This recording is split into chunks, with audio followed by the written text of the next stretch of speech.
Bonjour tout le monde.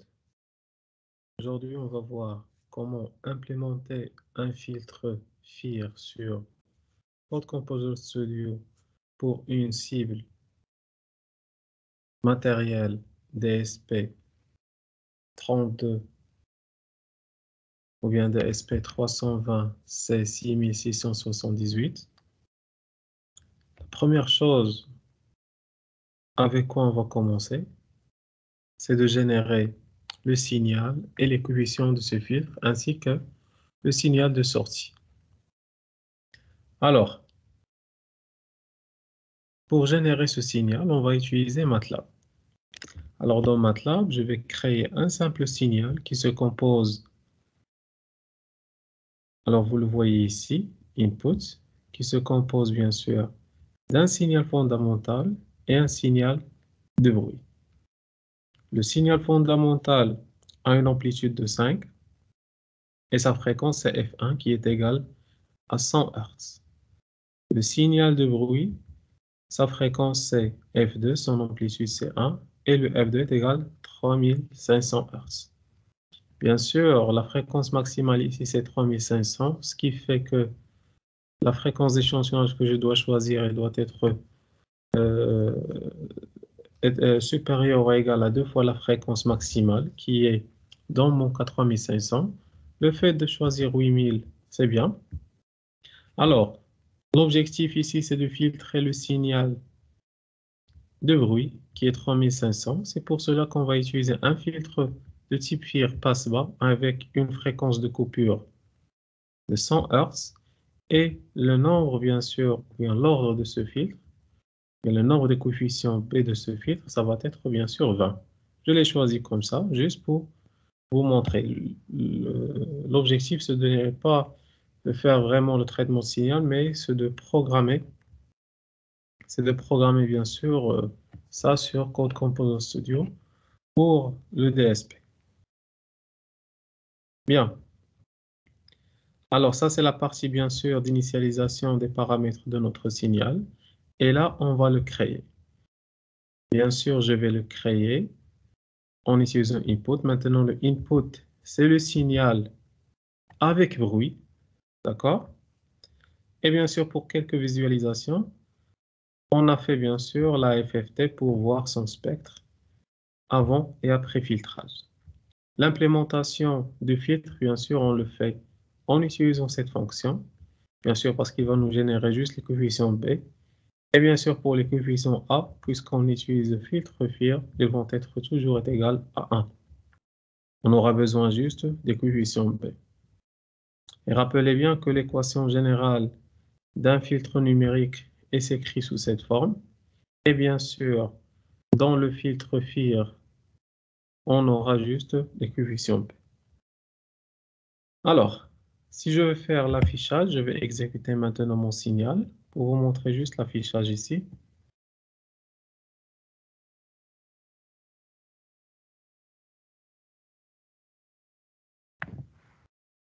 Très bien, c'est généré. Alors ici, vous avez votre signal dans le domaine temporel. C'est un signal cosinus. On voit qu'il est bruité. Bien sûr, il n'est pas lisse. L'axe des X ici représente les secondes. On a choisi 0,1 secondes, bien sûr, avec une fréquence d'échantillonnage de 8000 Hz, qui va nous donner, bien sûr, 800 points. D'accord? 800 points. Alors ici, on va voir le spectre. Bien sûr, représenté, l'axe des X ici représente la fréquence. On voit clairement qu'on a une fréquence fondamentale, bien sûr, à 100 Hz. Le X est égal à 100. Et on a bien sûr la fréquence de bruit, c'est 3500. La deuxième représentation représente le signal après filtrage. On remarque bien que lorsqu'on a fait, bien sûr, la fréquence de coupure qu'on l'a choisie est égale, regardez bien ici, qu'on l'a choisie est égale à 1000. Bien sûr, la fréquence de coupure qu'on l'a choisie est égale à 1000. Il nous a donné, bien sûr, un filtre passe-bas comme ça, ce qui a éliminé, bien sûr, le bruit. Et là, on remarque, bien sûr, le spectre de signal après filtrage. Et là, c'est le domaine temporel de ce de ce signal, on voit bien sûr clairement qu'il est lisse, et on a éliminé bien sûr le bruit. Voilà. Alors nous, dans le code Composer Studio, qu'est-ce qu'on va faire? On aura un signal qu'on va appeler input, d'accord? C'est le signal d'entrée bruit. Et bien sûr, on doit générer un signal de sortie output, comme celui-là. Bien sûr, avec les coefficients de filtre B. Pour cela, j'ai fait ici un simple programme qui va me générer le signal input.h, bien sûr, ces valeurs input que je vais les voir ici, les données de mon signal, qui sont ici sous forme d'un tableau, voilà, qui sont ici sous forme d'un tableau de 800 points. Ils doivent être générés dans un fichier .h. Voilà, on le voit ici. Alors, je vais ouvrir ce fichier et vous le voyez ici. Bien sûr, ce sont les mêmes données qu'on a ici dans notre vecteur. Je vais générer aussi le fichier output qui est le signal après filtrage. Le signal après filtrage.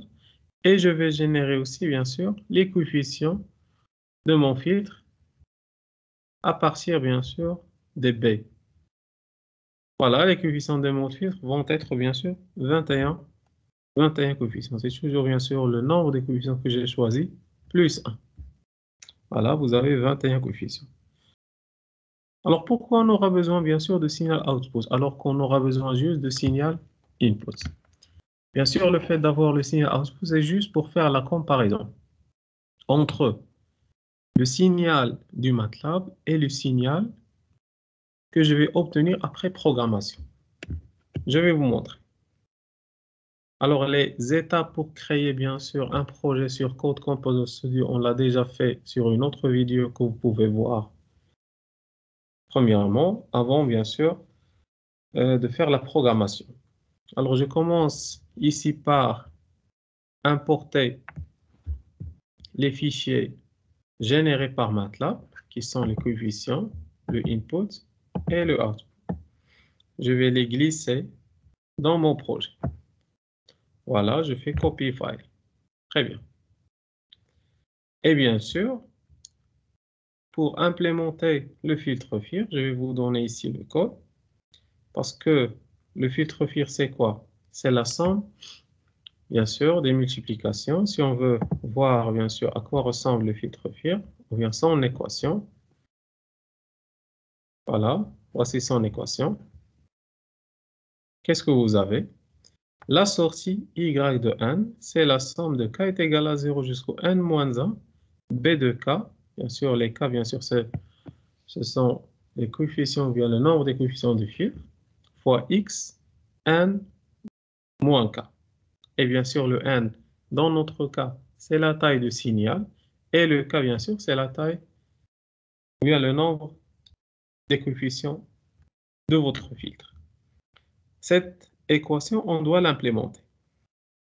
Voilà, j'ai déjà fait ici un code que je vais faire ici un copier-coller, puis je vais vous expliquer qu'est-ce qu'il signifie. Alors, ici dans les includes, on va faire bien sûr include stdio, ce sont les standards inputs, outputs. Et vous allez faire include, bien sûr, input, c'est votre input, output ici, et les coefficients. Voilà. Alors ici, on remarque bien que pour implémenter cette fonction, on aura besoin de deux boucles. Une boucle qui va balayer, bien sûr, les n de 0 à 800, et une boucle qui va balayer, bien sûr, les k de 0 à 21. C'est pour cela ici que dans la fonction main, on va faire une initialisation de i et j. Bien sûr, la source, elle va être un tableau qui est égal à y. Voilà, cet y-là, ça va être un tableau. Puisque votre signal d'entrée, sa taille c'est 800, la sourcière va être bien sûr aussi 800. C'est pour cela que je l'ai déclaré ici. Alors, je vais faire ma première boucle for i est égal à 0, i inférieur strictement n, i plus, alors que le i, bien sûr, il va prendre de 0 jusqu'au n. Et le n, c'est 800. Alors ça, c'est la première boucle qui va balayer tous les points de mon signal. Après, j'entre dans une deuxième boucle, bien sûr, pour le cas ici. Une deuxième boucle, bien sûr, pour le cas. De k est égal à 0 jusqu'au k est égal à n moins 1, ou bien strictement inférieur à n. Et le n, dans mon cas, le n, c'est le nombre des coefficients de filtre. Et ces coefficients de filtre, bien sûr, sont notés B. Voilà, ils sont 21 coefficients. Alors, vous avez ici, bien sûr, de G jusqu'au B, etc. Alors, avant de lancer le programme, vous avez ici votre fichier input. Je vais l'appeler, bien sûr, X. C'est le signal d'entrée. Je vais l'appeler X, qui a une taille de 800 pour rendre ça sous forme d'un tableau. Voilà. Et bien sûr, je l'écris comme ça.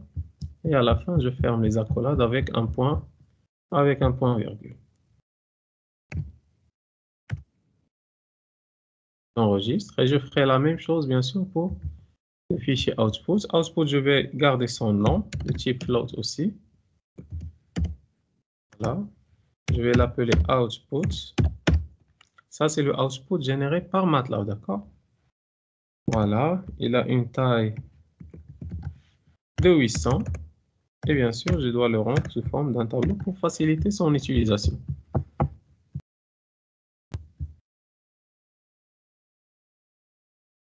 Voilà. J'enregistre. Et vous avez les coefficients. Voilà, les coefficients qui sont aussi que je dois les déclarer comme float. Je peux les appeler, par exemple, K. D'accord? Leur nombre, c'est 21. Et je les mets sous forme d'un, bien sûr, est égal. Et je les mets sous forme d'un tableau en fermant les collades avec un petit point virgule. Très bien. Et là, maintenant, regardez, vous avez la première boucle.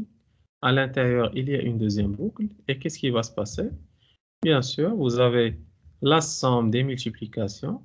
Il va y avoir ici une accumulation des multiplications, ou bien la somme des multiplications. Ça, c'est le sigma.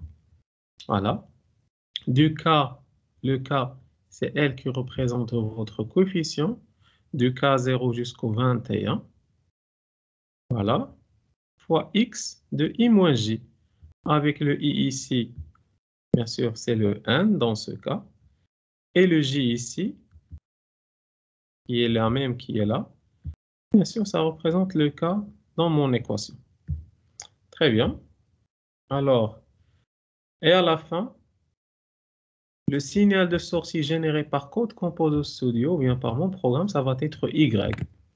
Pour voir est-ce que le signal généré par ce code, il est similaire à celui du MATLAB, je fais ici, à chaque I, une comparaison que je vais l'appeler erreur. C'est la différence entre le signal généré par Code Composer Studio et le signal généré par MATLAB. Et si mon programme il est bon, je dois avoir une erreur proche de 0. Et c'est ce que je vais faire.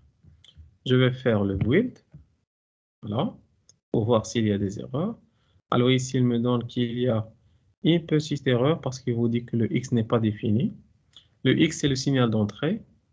Je vais voir comment je l'ai appelé. Voilà, ici, je dois faire X en majuscule, tout simplement. Alors, je vais refaire le build.